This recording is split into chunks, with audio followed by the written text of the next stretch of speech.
ভালো আছেন? বলতেছি রোদে তো রাস্তার পিচটাই গলে যায় আর আপনার মাথায় কিছু নাই কেন? পুলিশের ভিন্ন এক রূপ চোখে পড়ল চুয়াডাঙ্গায়। চলমান তাপদাহে যেখানে সবাই রাস্তায় বের হতে ভয় পাচ্ছেন, সেখানে মানবিক এক পুলিশ সদস্য নিজের দায়িত্ব পালনের পাশাপাশি ভ্যান কিংবা রিকশা চালকদের কষ্ট একটু লাঘব করতে শহরের রাস্তায় রাস্তায় ঘুরে ঘুরে তাদের মাথায় পরিয়ে দিচ্ছেন ছাতা, হাতে তুলে দিচ্ছেন খাবার, স্যালাইন এবং এক বোতল ঠান্ডা পানি। যে রোদে রাস্তার পিচটাই গলে যায় আর আপনি এইভাবে ইয়ে করতেছেন, হ্যাঁ? এনে ডাবটা খান। এবার কি রোদ ঠেকাবে?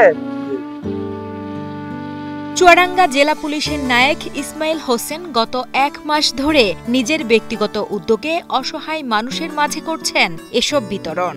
ইদানিং এটা মিডিয়াতে সবার সামনে আসার পরে একটু হয়তো সবার নজরে আসছে, কিন্তু আমি চাকরিতে যোগদান করছি 2016 সালে। 16 সাল থেকে আমি এই কাজটা আমার বেতনের একটা অংশ দিয়ে যতটুকু পারি মানুষের পাশে দাঁড়াই। এদিকে তার এমন মানবিক কাজে তাকে উৎসাহ দিতে 1 মে দুপুর 3টার দিকে চুয়াডাঙ্গা বড়বাজার শহীদ হাসান চত্বরে হাজির হন চুয়াডাঙ্গা জেলা পুলিশের কর্ণধার police super RM Foyzur Rahman. এ সময় তিনি ইসমাইল এবং জেলা পুলিশ সদস্যদের সাথে নিয়ে বিতরণ করেন শরবত, ছাতা, খাবার, স্যালাইন, এক বোতল পানি এবং মাথার ক্যাপ।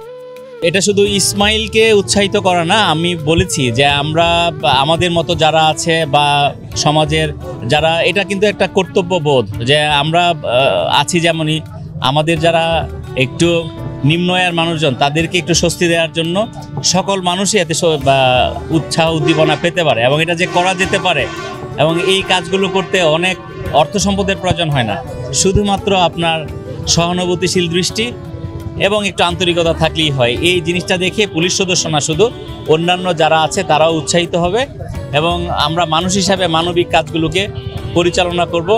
আমরা আমাদের যে মানবিকতা বোধ আছে সেটিকে প্রকাশ্যে আনলে সমাজ উপকৃত হবে। পুলিশ সদস্য ইসমাইল হোসেন স্কুল কলেজে পড়ালেখা করার সময় দরিদ্র অসহায় মানুষদের দেখলে মন খারাপ হতো বলে জানান তিনি। তবে তখন তার কিছু করার সামর্থ্য ছিল না। পরবর্তীতে লেখাপড়া শেষ করে পুলিশে যোগদান করে বেতনের একটা অংশ দিয়ে অল্প অল্প করে অসহায় ছিন্নমূল মানুষকে খাবার কিনে দেয়া, গরমে ডাবের পানি খাওয়ানো সহ বিভিন্ন সেবামূলক কাজ করেন বলে জানান তিনি। এটা আমার ছোটবেলা থেকেই, আমি যখন অসহায় দরিদ্র মানুষ দেখতাম তাদের কষ্টটা দেখলে আমার খুবই খারাপ লাগতো। তো চাকরিতে আসার পরে আমি এই ধরনের মানুষগুলোর পাশে দাঁড়াতে পারি সহজে। পুলিশ সদস্যের এমন সেবা পেয়ে বেশ খুশি রিকশা চালক এবং নিম্ন আয়ের মানুষরা। পুলিশের মতো সমাজের বিত্তবানরা এগিয়ে আসলে তারা খুব উপকৃত হতেন বলেও জানান। চুয়াডাঙ্গাতে খুব তাপ প্রবাহ পড়ছে, চুয়াডাঙ্গাতে খুবই গরম, সারা বাংলাদেশের ভিতরে আমাদের চুয়াডাঙ্গাতে গরম বেশি।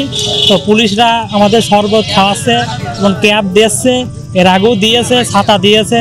তো এর এখন সবাই যদি আমাদের পাশে আসে তাহলে আমরা খুবই ভালো হবে, আমরাও তো গরিব মানুষ। চুয়াডাঙ্গা জেলায় গরম পড়ছে, প্রচন্ড গরম। পুলিশ সুপার আমাদের ক্যাব দিলে, শরবত খাইলে খুব ভালো। এরকম তো সবাই যে দেয়, গরিব মানুষের, আমাদের রিক্সা চালক সবাই যে দেখে তাহলে তো ভালোই হয়। এদিকে Chuadanga police super RM Foyzur Rahman জানান, চুয়াডাঙ্গার তাপমাত্রা উঠেছে 43.7 ডিগ্রি সেলসিয়াস। অতি তীব্র তাপদাহে গত 2 সপ্তাহ ধরে ব্যক্তিগতভাবে পুলিশ সদস্য ইসমাইল ছাতা, খাবার, স্যালাইন এবং পানি বিতরণ করছেন।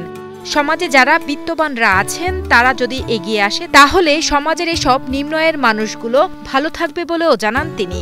রিক্সা চালক, ভ্যান চালক অথবা রাস্তায় ফেরি করে বিভিন্ন জিনিসপত্র বিক্রি করে বা দিনমজুর খেতে কাজ করে, তাদেরকে একটু তাদের প্রতি সহানুভূতিশীল হয়ে তাদের একটু স্বস্তি দেওয়ার জন্য আমাদের এই উদ্যোগ।